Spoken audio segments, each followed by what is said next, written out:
Hi friends, yesterday I filmed a video finally to let you know what life has been like, what I've been up to, and share that we have decided to do one last round of IVF. So this video is to explain what my protocol has been and where I'm at in the cycle. This will be our 6th egg collection. We have been trying to have a baby for 7 years, for those of you who are new. As I said in my last video, we've reached a point where we're wanting to try a couple of last things before closing the door on genetics. In April, we made the decision to do one last round. It was far from an easy decision. And after a lot of soul searching, we decided that this is what we're going to do. One last round of IVF and hope that the things we haven't tried yet are our solution and work. So in April when we decided, I felt such a relief. As I said in my last video, it was a relief from having to think about it. They're not easy decisions. Going back into IVF and doing IVF again was something I wasn't considering for a long time, but over time my feelings have changed and here we are filming a video I never thought I would film. So in May we started taking all of our vitamins, my husband and I, and prepared our bodies for another retrieval. This is my 6th retrieval and Tim will be getting sperm surgically extracted like he did last cycle. It was our best cycle. So we're doing pretty much the same protocol as we did last time. Last cycle I did a long down regulation cycle, which is what we're doing, except instead of taking the pill, which makes me very sick, we opted for a Zoladex injection, which was an injection I had at the clinic and a once-off injection that down-regulates you. A beautiful friend in the UK was getting it done. I'd never heard of it before, and so I asked my clinic if they did it, and they do. So that was amazing to have that as an option. I went and got that injection done on the 30th of July, and it is meant to down-regulate you within 10 days. Whereas the pill, it's 3 weeks. So it's a quicker process as well, which I didn't realise at the time. 6 days after getting the injection, I got my period and I was already down-regulated in 6 days. So very, very quick, which meant my injections were due to start shortly after. I got bloods done last Tuesday to confirm that all of my hormones were baseline, and that came back with a green light for me to start injections the next day. So last Wednesday I started injections. So yeah, today I'm day 11 of stims. Medication wise, I'm on 112.5 units of Menopur at night and the Cineral nasal spray morning and night, and that's it.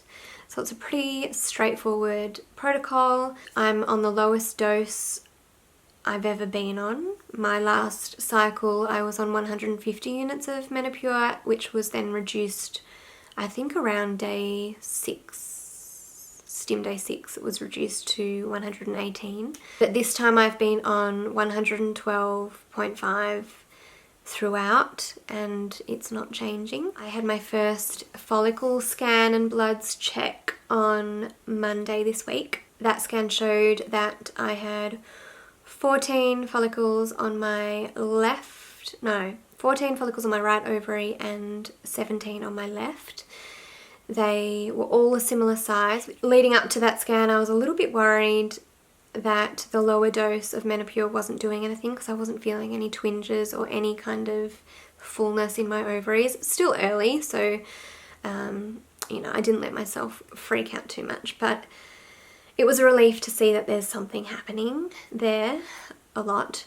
So there were 31 follicles in total. My previous cycle around day 6 stims, I had around 32 follicles, so very similar, and I think even the one before that, it was 32 at that point as well, so pretty standard for me. I had another scan done yesterday, stim day 10, which showed continued progression. They're all a similar size. They believe that about 3/4 of them will be mature, which would be awesome.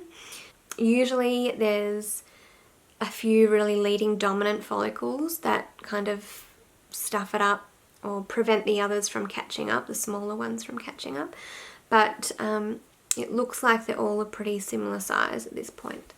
So that's good. On my STIM Day 7 scan, my lining was 4 millimeters, and yesterday, STIM Day 10, it was 9.82 millimeters. So nice lining for a fresh transfer, but we're not doing a fresh transfer. We're doing a freeze-all cycle. We're going to PGS test the embryos and yeah, go from there. I don't have my bloods from yesterday yet, but my E2 level on Monday was 997. At this point, I'm going in for another scan and bloods on Monday, and it looks like I will likely be triggering on Monday night for egg retrieval on Wednesday.